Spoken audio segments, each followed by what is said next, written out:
মশা পৃথিবীর সবচেয়ে বিরক্তিকর প্রাণীদের মধ্যে একটি। ডেঙ্গু, চিকুনগুনিয়া, ম্যালেরিয়া সহ এমন অনেক ধরনের রোগ ছড়ায় এই ছোট্ট প্রাণীটি।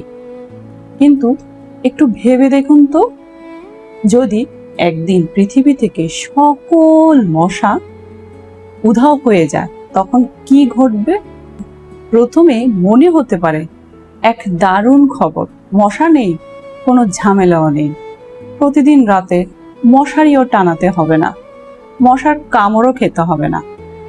সত্যিই তো, প্রতি বছর মশাবাহিত রোগে কত মানুষ হাসপাতালে ভর্তি হয়।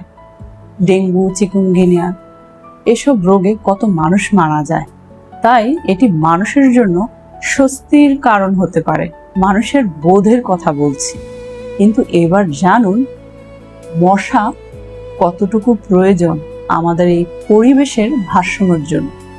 এই সুন্দর প্রকৃতিতে প্রতিটি প্রাণীরই একটি করে বিশেষ ভূমিকা থাকে। ঠিক তেমনি ভাবে মশা কিন্তু তার ব্যতিক্রম নয়।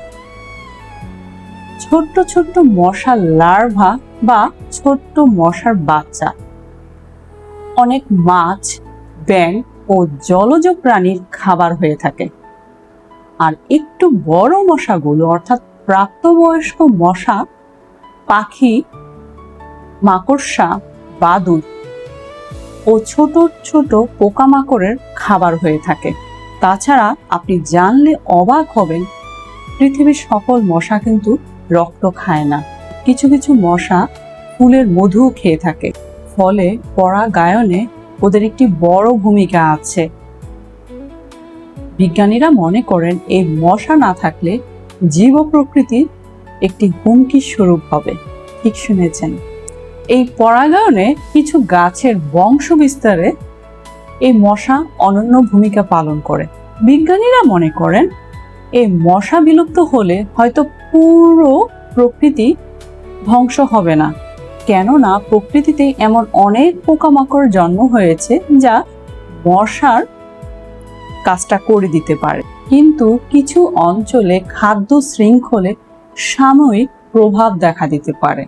তাহলে মশা আমাদের জন্য বিরক্তিকর, বিপজ্জনক হলেও প্রকৃতিতে তার একটি বিশেষ ভূমিকা আছে।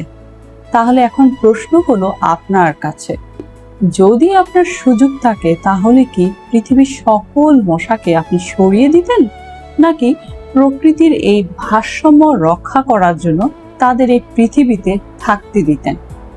কমেন্টে জানান। আজ এখানেই শেষ করছি। ভালো থাকবেন। Bye bye.